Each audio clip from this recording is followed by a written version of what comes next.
So hello. तो इस video में मैं तुम्हारे ऑर्गेनिक के जितने भी टेस्ट हैं ना वो सारे मैं तुम्हारे कवर कर दूँगा, ठीक है। तो मेरे साथ तुम इसको याद करते जाना, और अगर तुम लोगों का एग्ज़ाम अभी है ना तो तुम लोग बस इसको देख लो, ठीक है। तुम्हें नोट्स बनाने की ज़रूरत पड़ेगी नहीं, और अगर तुम्हारे ऑलरेडी नोट्स हैं तो उससे तुम याद कर लेना एक बार। और इससे बस क्या है ना, सुन लो ना, सुनने से क्या है दिमाग में आ जाती हैं चीज़ें। और बाकी अगर कोई आगे वाला है, मतलब कोई नेक्स्ट ईयर के लिए, तो वो अपना नोट्स बना ले इससे, ठीक है। तो उसके लिए आसान होगा रिवाइज़ करना फिर दोबारा के। तो उससे 12 वीडियो ही देखना पड़ेगा, ठीक है। चलो स्टार्ट करें, ज़्यादा टाइम वेस्ट नहीं करें।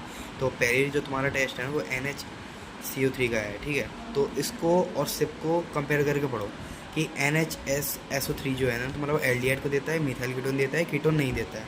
तो सेम सिप में क्या है ना, तुम्हारा कीटोन नहीं देता है, एल्डिहाइड देता है, और इसमें मिथाइल कीटोन भी नहीं देता है सिप में तुम्हारा, ठीक है।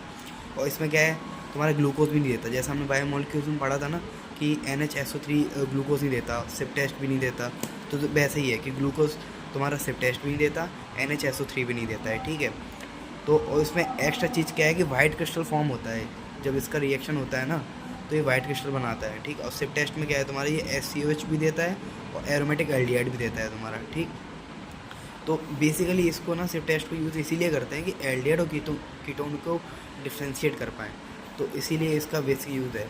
अब फेलिंग आ जाते हैं। देखो तीन चीज़ें, फेलिंग है, टॉलिन और वेनेडिक्ट है। ये तीनों लगभग सिमिलर टाइप की हैं, एल्डिहाइड और कीटोन के लिए ही होती है।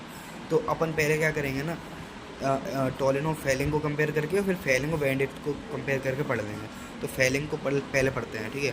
फेलिंग तुम्हारा एल्डिहाइड देता है, कीटोन नहीं देता है, एरोमेटिक एल्डिहाइड नहीं देता। अब देखो टॉलिन तुम्हारा क्या है, एल्डिहाइड देता है, एरोमेटिक एल्डिहाइड भी देता है। तो बेसिक डिफरेंस तुम्हारा क्या है कि कीटोन तुम्हारा दोनों में नहीं देता है, ठीक है। और कीटोन तुम्हारा दोनों में नहीं देता है, और तुम्हारे में दोनों में एल्डिहाइड देता है। बस एरोमेटिक एल्डिहाइड टॉलिन देता है, बट फेलिंग नहीं देता है, ठीक।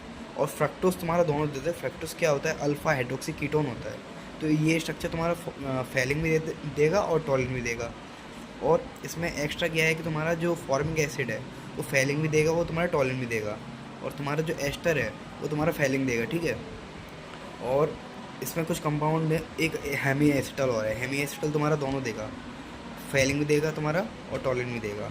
और इसमें जो एक्स्ट्रा स्ट्रक्चर है वो ये है कि RNNOH और OHPHOH, ये तुम्हारा टॉलिन देगा, ठीक। इनको ये कंपाउंड याद रखना। और तुमको ये टर्मिनल एल्काइन वाला पता होगा, हाइड्रोकार्बन में किया होगा तुमने कि सिलोमिरर टेस्ट देता है तो टॉलिन के साथ रिएक्ट करके। तो सिलोमिरर उसी को बोलते हैं, जब AgA फॉर्म हो जाता है ना तो उसी को सिलोमिरर टेस्ट बोलते हैं, ठीक। और बाकी इसमें कुछ नहीं। हाँ, इसमें एक चीज़ और इम्पोर्टेंट ये है कि अब इसका कंपेयर करते हैं तो उसमें आसानी से हो जाए। तो वेनेडिक्ट क्या है ना, तुम्हारा फेलिंग के जैसे ही है, पूरा सिमिलर है, बट एक डिफरेंस है कि इसमें जो रिएजेंट यूज़ हो रहा है ना, ये सोडियम पोटेशियम टार्ट्रेट यूज़ हो रहा है, और इसमें ना तुम्हारा सोडियम सिट्रेट यूज़ हो रहा है। तो केवल इतना डिफरेंस है, बाकी दोनों रिएक्शन सेम है, ठीक। अब 2,4-DNP पे आ जाते हैं। 2,4-DNP तुम्हारा एल्डिहाइड भी देता है, कीटोन भी देता है, ठीक। और तो इसमें नहीं है कुछ, ठीक है। और एक अब तुम्हारा आता है NHCO3। NHCO3 क्या है तुम्हारा ये देखो ऐसे याद रख सकते हो। देखो एसपी स्ट्रेंथ वाला ऑर्डर अगर किसी को पता है कि RSO3H बनता है, वो RCOH बनता है, वो वाला ना एक ऑर्डर लिखवा रखा है स्ट्रेंथ का। तो उसमें H2CO3, क्योंकि इसमें H2CO3 फॉर्म होता है रिएक्शन, तो उससे ऊपर वाले जितने भी एसिड हैं वो सारे ये रिएक्शन देंगे, और उससे नीचे वाले जितने भी है ना वो एक भी रिएक्शन नहीं देगा। तो अगर जैसे मान लो किसी को नहीं पता तो तुम रट लो कि ROH तुम्हारा नहीं देगा और फिनॉल भी नहीं देगा तुम्हारा। लेकिन फिनॉल में अगर NO2 ग्रुप लगा दोगे, -M ग्रुप लगा दोगे, तो वो क्या है तुम्हारा रिएक्शन कर देगा। और RCOS तो वैसे भी दे ही देगा तुम्हारा, वो सबसे स्ट्रॉन्ग एसिड है, ठीक। तो मैं तो यही कहूँगा एस्ट्रिक स्ट्रेंथ वाला ऑर्डर याद रख लो, वो भी बहुत काम आता है वो। बाकी तुम ऐसे भी याद कर लो अगर अब टाइम अभी कम है तो, ठीक। अब विक्टर मेयर पे आते हैं। विक्टर मेयर तुम्हारे ये तो देखो मैंने करवा दिए ये तुम्हारे, ठीक, कंपेयर करके मैंने तुम्हें सारे बता दिए थे। अब विक्टर मेयर पे आते हैं। विक्टर मेयर जो तुम्हारा टेस्ट है ना वो एल्कोहल्स के लिए टेस्ट है, 1 डिग्री, 2 डिग्री और 3 डिग्री। उसको याद कैसे करोगे, RBC 1 2 3, RBC 1 2 3, ठीक है। 1 डिग्री तुम्हारा रेड देगा, 2 डिग्री तुम्हारा ब्लू देगा, 3 डिग्री तुम्हारा कलरलेस होगा, ठीक, जब रिएक्शन हो जाए। अब Br2H2O पे आते हैं। ये तुम्हारा एल्कीन भी देगा, एल्काइन भी देगा, फिनोल भी देगा और PHNH2 भी देगा। तो ये याद कर लो। देखो एल्कीन एल्काइन का तुम्हें पता है कि वो देगा Br2, और इसका भी तुमको पता है इन दोनों का, क्योंकि इसमें वो कंपाउंड बनता है ना, ब्रोमीन लग जाते हैं उस पर, ऑर्थो और पैरा पे एक 3 ब्रोमीन वाला कंपाउंड बनता है, और सेम इसमें भी वही कंपाउंड बनता है क्योंकि +M होता है ये, ठीक है। तो हाईली एक्टिवेटेड होता है, तो उससे याद रख लेना, ठीक। बाकी ये करता क्या है, रेड ब्राउन को ये कलरलेस बना देता है। तो ये चीज़ याद रखना कि Br2H2O जो होता है ना, इसका कलर रेड ब्राउन होता है, और जब रिएक्शन हो जाती है कलरलेस शो कर देता है। तो उससे क्या पता चल गया कि हाँ रिएक्शन हो गई। अब जो तुम्हारा कैन टेस्ट है ना, वो तुम्हारा एल्कोहल फिनॉल दोनों के लिए है। तो डिफ्रेंशिएट कैसे करोगे, अगर एल्कोहल है ना तो तुम्हारा पिंक कलर देगा, मतलब लाइट रेड कलर देता है थोड़ा सा, तो वो लगभग पिंक ही होता है। और फिनॉल जो है ना तुम्हारा, वो डार्क कलर देगा। तो ऐसे याद रखो, एल्कोहल तुम्हारा लाइट कलर देगा, फिनॉल तुम्हारा डार्क कलर देगा, ठीक। अब कार्बन अमीन पे आते हैं। कार्बन अमीन तुम्हारा 1 डिग्री अमीन के लिए है। तो ये तुम्हारा 1 डिग्री कैसा भी हो, चाहे वो एलिफेटिक हो चाहे एरोमेटिक हो, वो तुम्हारा 1 डिग्री होना चाहिए, तो कार्बन अमीन देगा, ठीक है। PHNH2O और RNH2 दोनों ही टेस्ट देंगे। अब लेवल में नाइट्रोसो पे आते हैं, तो फिनॉल के लिए टेस्ट है। इसको याद ऐसे रखेंगे, GRB, फिर एसिड लिखेंगे, न्यूट्रल लिखेंगे, बेसिक लिखेंगे, GRB एसिडिक, न्यूट्रल, बेसिक।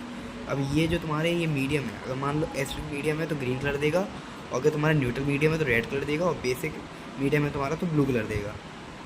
अब आ जाते हैं फिनॉल की और रिएक्शन पे, कि न्यूट्रल FeCl3 के साथ रिएक्ट करेगा तो वायलेट कलर अपीयर होगा तुमको, तो उससे पता चल जाएगा अच्छा इसमें न्यूट्रल FeCl3 डाला है, ठीक।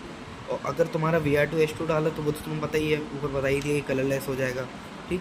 और एक ये तुम्हारा डाइजोनियम वाला है, ये तो तुमने अमीन में ही पढ़ रखा होगा, डाइजोनियम एजोडाई बना देता है ऑरेंज कलर की। 2 रिएक्शन पड़ी होंगी, एक तो PHOH के साथ, एक PHNH2 के साथ, ठीक।